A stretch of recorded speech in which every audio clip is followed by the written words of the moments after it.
નમસ્કાર મિત્રો, અમારા વિડીયોમાં આપ સૌનું હાર્દિક સ્વાગત છે। મિત્રો, આજે આપણે વાત કરવાના છીએ મોરબીના એક મકાનમાં કાયમ સહેકતી અને દહેકતી મરક મરકીને આખા ઘરમાં ફરનારી ભરતભાઈની 16 વર્ષની દીકરી મયુરી શુભસાબ એક ખૂણામાં બારીમાંથી બહાર આકાશને જોતી ઊંડા વિચારોમાં બેઠી હતી। તેની આંખો જાણે ધરતીની જેમ ચુક્કીભટ ભાસતી હતી। તેના ચહેરા પર સહેજ પણ નૂર કે તેજ નહોતું। કોણ જાણે કઈ વિસામણમાં દીકરી પડી હતી। તેનો નાનો ભાઈ તેને સીડવવાના ઘણા પ્રયાસ કરતો, પણ મયુરી સહેજ પણ પ્રતિભાવ આપતી નહોતી। પિતા ભરતભાઈ અને માતા દેવકીબેને પણ કેટલીય વાર પૂછી જોયું કે આખરે તેને થયું છે શું, પણ તે કશું જ બોલી નહોતી। આખા ઘરમાં દાદાની સૌથી લાડકી એટલે દાદાએ પણ કેટલી વાર પૂછ્યું, પણ તે કોઈ સવાલનો જવાબ આપતી નહોતી। માને ચિંતા થઈ એટલે એકલામાં દીકરીના મનની વાત જાણવાની કોશિશ કરી। બેટા, શું થયું છે તને? જે પણ હોય તું મને કહી શકે છે। બોલ, તો કોઈની સાથે ઝઘડો થયો છે? ના મમ્મી। અરે હા, તો આ તારી બેનપણી આપણે ત્યાં રોકાવા આવેલી, એ જતી રહી એટલે આટલી ઉદાસ છે? મયુરીએ હકારમાં માથું હલાવ્યું।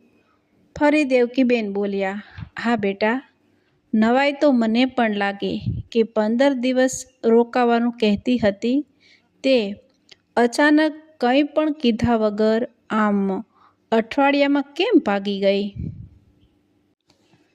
અને કશું કારણ પણ કહ્યું નહીં? તને કીધું કંઈ? કેમ જતી રહી? તમારી બંનેની કંઈ માથાકૂટ થઈ છે? ના મમ્મી, અમારે કોઈ માથાકૂટ નથી થઈ। મને પણ નથી ખબર એ કેમ જતી રહી, અને આ 2 દિવસથી હું સતત ફોન કરું છું, મારો ફોન પણ નથી ઉઠાવતી। એના કોઈ સમાચાર નથી, મને ચિંતા થાય છે, મારો કોન્ટેક્ટ નથી થતો। એમ વાત છે? હા મમ્મી, એ કેમ જતી રહી અને એવું શું થયું, મને કારણ પણ નથી ખબર। દીકરીએ ગળે વગાડી માં એ સાંત્વના આપતા માએ કહ્યું, બેટા સાની રહી જા, હશે કોઈ અંગત કારણ, કદાચ એટલે જતી રહી હોય, નહીં કહેવું હોય, નહીં કહેવા જેવું હોય, અથવા કોઈ કામમાં રોકાઈ ગઈ હોય એટલે ફોન ન ઉઠાવતી હોય। તું ચિંતા ન કર। દીકરીને વ્યવસ્થિત જોઈ દેવકીબેને પોતાના દીકરાના નંબરથી હેમલના ઘરના નંબર પર ફોન કર્યો। હેમલની માએ ફોન ઉઠાવ્યો। હેમલ વિશે પૂછપરછ કરતાં તેની માએ કહ્યું, તે પહોંચી તો ગઈ છે, પણ ખબર નહીં 2-3 દિવસથી ગુમસુમ રહે છે, કોઈની સાથે વાતચીત નથી કરતી। શું થયું છે મને પણ ખબર નથી। તેણે મયુરીની મા સાથે વાત કરી, ફોન કટ કર્યો। મયુરીએ હેમલને એક મેસેજ કર્યો, તું મારી સાથે ન બોલે તો કંઈ નહીં, પણ મને મહેરબાની કરી તને શું થયું છે એનું કારણ જણાવવાનો અધિકાર તો છે ને? બસ મને તું આ કારણ કહી દે, પછી હું તને નહીં કરું ફોન, બસ।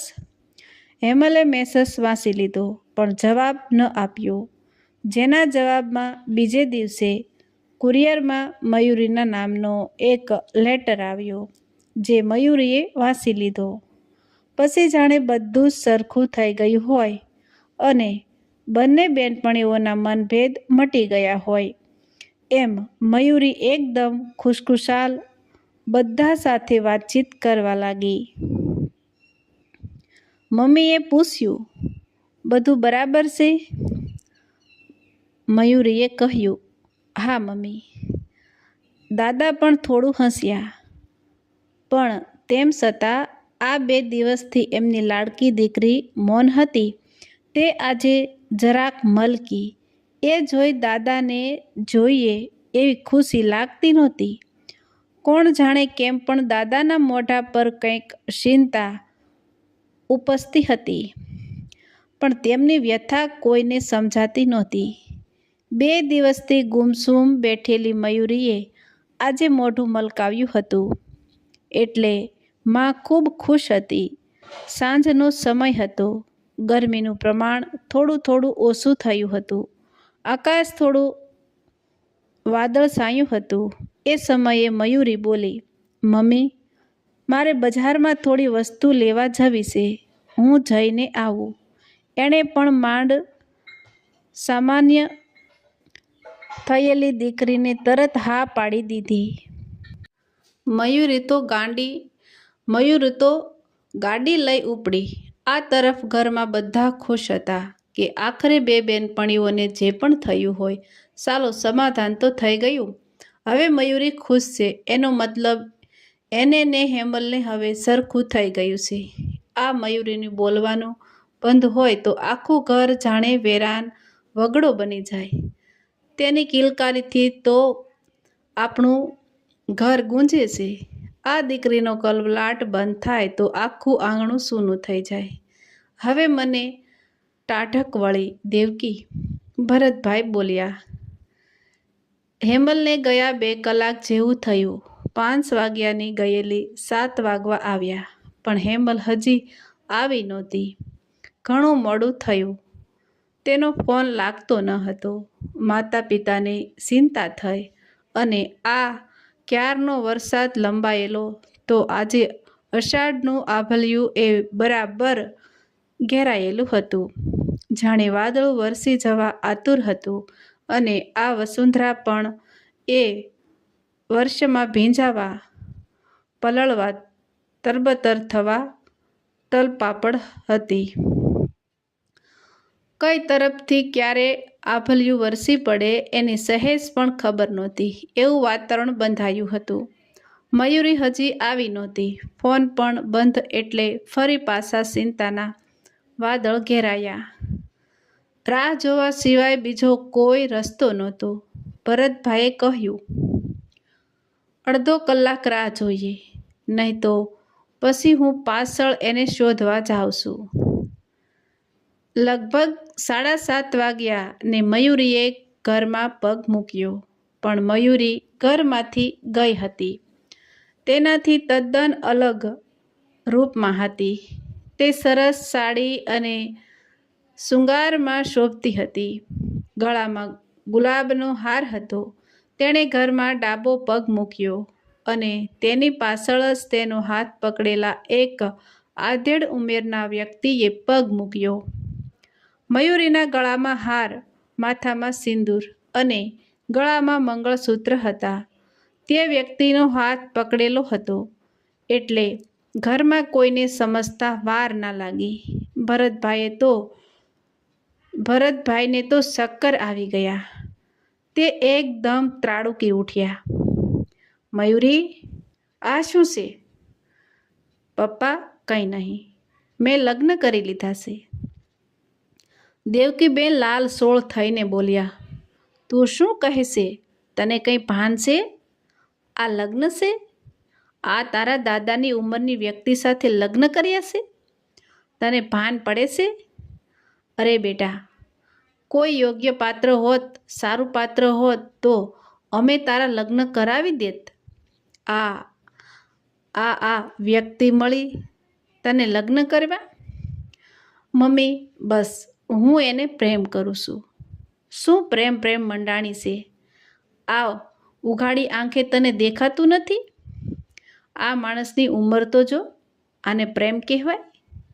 દાદા જરા ખીજાઈને બોલ્યા. વળતા જવાબમાં મયુરી બોલી, હા દાદા, પ્રેમ જ કહેવાય ને. પ્રેમ તો પ્રેમ હોય, એ ઉંમર થોડી જોવે, અને જોઈ તપાસીને પ્રેમ થોડો થાય? એ તો થઈ જાય. મયુરી, કંઈ આદર સન્માન જેવું છે કે નહીં? હું તારો દાદો છું. તને ભાન પડે છે? તું કોની સાથે બોલે છે? ઓહો દાદા, તમને યાદ આવી ગયું? તમે મારા દાદા છો? ભરતભાઈ બોલ્યા.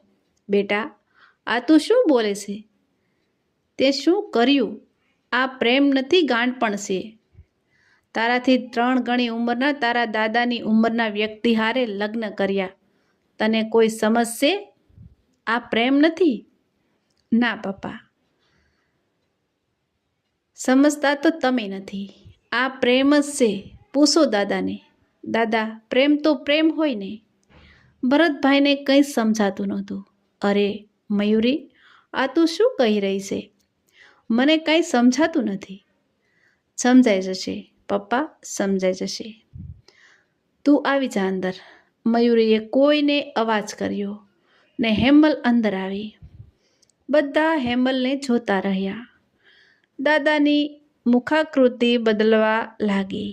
મયુરીના ઈશારો કરવાથી હેમલે પોતાના મોબાઈલમાં કોઈ રેકોર્ડિંગ શરૂ કર્યું. શાંત વાતાવરણમાં સંવાદો સંભળાવા લાગ્યા. બંને તરફના અંકલ, તમે આ બધી પ્રેમની વાતો કેમ કરો છો મારી સાથે? હું તો તમારી પૌત્રી મયુરીની બહેનપણી છું, એની ઉંમરની છું. તમે આ વાતો મારી સાથે કરો એ શોભતું નથી. અરે ઉંમરને માર ગોળી. પ્રેમ તો પ્રેમ હોય અને ઉંમર, જ્ઞાતિ, જાતિ કે બીજું કોઈ બંધન નડતું નથી. પ્રેમ તો થઈ જાય અને મને તારી સાથે પ્રેમ થઈ ગયો છે તો જે છે એ જ કહું છું. અંકલ પ્લીઝ, તમારી ઉંમર વિશે તો વિચારો. તમે આ બધું શું કહી રહ્યા છો? તમને શરમ નથી આવતી? અરે મેં તને પ્રેમ કર્યો છે, એમાં શરમ શેની આવે? પ્રેમ છે તો છે. બોલને, તું પણ મને પ્રેમ કરે છે ને? એટલે જ તું રોકાવા આવી હતી ને? અંકલ પ્લીઝ, હવે પછી મને ક્યારેય ફોન ના કરતા. મારે તમારી સાથે કોઈ વાત નથી કરવી અને હું એટલે જ મયુરી સાથે પણ વાત નહીં કરું, જેથી મને તમારી વાહિયાત વાતો યાદ ન આવે. પ્લીઝ ફોન મૂકી દો. અરે હેમલ, તું તો નારાજ થઈ ગઈ. હું ક્યાં તને બીજું કાંઈ કહું છું? તું તો તારી બેનપણી સાથે મસ્ત જીવે છે ને? તું તો તારી બેનપણી સાથે મસ્ત જીવને. બસ આમ રોકાવા આવતી રહેજે અને આપણે પ્રેમથી મળતા રહીશું. થોડી મસ્તી મજા કરીને છૂટા પડીશું. હું તો માત્ર પ્રેમથી પ્રેમનો સ્વીકાર કરું છું ને તું મારી ભાવનાઓને સમજ્યા વગર આમ એનું અપમાન ના કર. અંકલ પ્લીઝ ફોન મૂકી દો. મારે તમારી કોઈ વાહિયાત વાત નથી સાંભળવી. તમને તો શરમ નથી આવતી તમારી ઉંમરની પણ. મને શરમ આવે છે તમારા મોઢે આવી વાતો સાંભળતા. પ્લીઝ હવે પછી ક્યારેય મને ફોન ના કરતા. જો હું તારી લાગણીઓને સમજું છું. હું તારા બધા સપના પૂરા કરીશ. બસ તું મારા પ્રેમનો સ્વીકાર કરી લે. મારી ઉંમર સામે ના જો. હું પહેલી ને છેલ્લી વાર કહું છું, પ્લીઝ ફોન મૂકી દેજો અને હવે પછી મારો કોન્ટેક્ટ ન કરતા. નહીં તો હું તમારા આખા પરિવારને આ વાત જણાવી દઈશ. મને તો તમારી મયુરીની દયા આવે છે. એના મોઢે દાદા નામ સુકાતું નથી. દાદાના આદર ને સંસ્કારોની વાતો કરતાં તેની જીભ થાકતી નથી. એ મયુરીને તમારી સચ્ચાઈ ખબર પડશે તો શું થશે? રેકોર્ડિંગ બંધ થયું. ઘરના બધા જ હતા. દાદા નીચે મૂંડી કરી બધાની વચ્ચે ઊભા હતા. બધાની નજરમાંથી ધ્રુતકાર વરસતો હતો. વહુને, દીકરાને, પોતાના પિતા માટે, મયુરીની નજરમાં તેના દાદા માટે જે આદર કે સન્માન હતું તેનું સ્થાન નફરત કે ગુસ્સાએ લઈ લીધું હતું. મયુરી, કેમ દાદા, તમે તો કેટલા મુક્ત વિચારોના છો નહીં? પ્રેમ તો પ્રેમ જ હોય ને? અને પપ્પા, આપણા ઘરના વડીલ તરીકે મારા દાદાના આ મુક્ત વિચારો જાણીને જ મને આ લગ્ન કરવાની હિંમત મળી છે કે જ્યારે ઘરના વડીલ જ આટલા મુક્ત વિચારના છે તો પછી મારા ઘરમાં બીજા બધા તો મારા લગ્નને અપનાવી જ લેશે. દાદા ભાંગી પડ્યા.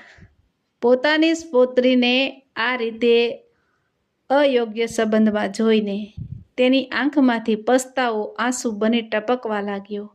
તેણે મયુરીની માફી માંગી. બેટા, મને માફ કરી દે. બેટા, હું તારી મિત્ર હેમલની બધાની સામે માફી માંગુ છું કે મેં જે કર્યું એ ખોટું કર્યું છે. મારી પોતરી જેવી દીકરીને મેં ખોટી નજરથી જોઈ, એ મારી ભૂલ હતી.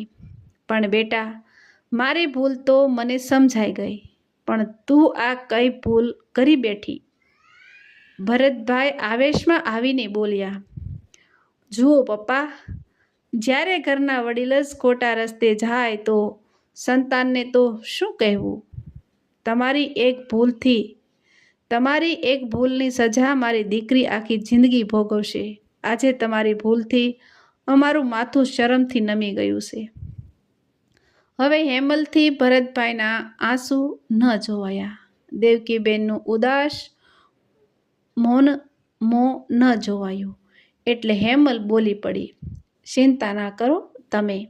મયુરીએ કંઈ ખોટું નથી કર્યું. આ માત્ર એક નાટક છે. મયુરીએ મને કસમ આપી હતી કે હું કોઈને આ વાત ન કહું, એટલે ત્યાર સુધી ચૂપ હતી. પણ મયુરીએ એના દાદાને સબક શીખવાડવા નાટક કર્યું હતું અને એની સાથે છે એ મારા અંકલ છે. આ માત્ર એક્ટિંગ હતી. હવે દેવકીબેનને ભરતભાઈનો શ્વાસ હેઠો બેઠો હાશકારો થયો અને પોતાની દીકરી પર ગર્વ પણ. હેમલને મયુરી ગળે મળ્યા. ભરતભાઈને દેવકીબેનને બંને દીકરીઓને બાથમાં લીધી અને ક્યારની વરસવા આતુર વાદળી હવે વરસી પડી અને વસુધાએ વર્ષોમાં પલળીને લીલીછમ થઈ ગઈ. આખરે ઉકળાટનો અંત આવ્યો. બધે ભેજ વર્તાયો, ક્યાંક હેતની હેલીનો તો ક્યાંક પસ્તાવાના આંસુનો. મયુરીએ દાદાને પાણીનો પ્યાલો આપ્યો. આંખના આંસુ લૂસીને ઊભા થયા ને બોલી, દાદા, મને માફ કરજો, પરંતુ તમને તમારી ભૂલ સમજાવવા મને બીજો કોઈ રસ્તો ન સૂઝ્યો. ના બેટા ના, તે જે કર્યું બરાબર કર્યું. મારી આંખો ઉઘાડી દીધી. કેમ કે બેટા, હું ઉંમર લાયક તો થઈ ગયો હતો, ઉંમરને લાયક ન થઈ શક્યો. મને માફ કરજો. પરિવાર સામે હાથ જોડતા તે બોલ્યા. હા દાદા, અમારી પેઢી આદર આપવાનું જાણે છે, પણ એ આદર ક્યાં ને ક્યારે અપાય એ પણ જાણે છે. હા બેટા, માત્ર વય વધવાથી આદર ન મળે. ખરા અર્થમાં વડીલનો આદર જોઈએ તો વડીલ થવું પડે કે જેના પગલે સંતાનો ગર્વભેર ચાલે. આ વાત આજે હું સમજી ગયો છું. હેમલ, મને માફ કરી દે. તારી સાથે તો હું નજર પણ નહીં મેળવી શકું. બસ દાદા, માફી ન માંગો. તમે મયુરીના દાદા એટલે મારા પણ દાદા. દાદા જ.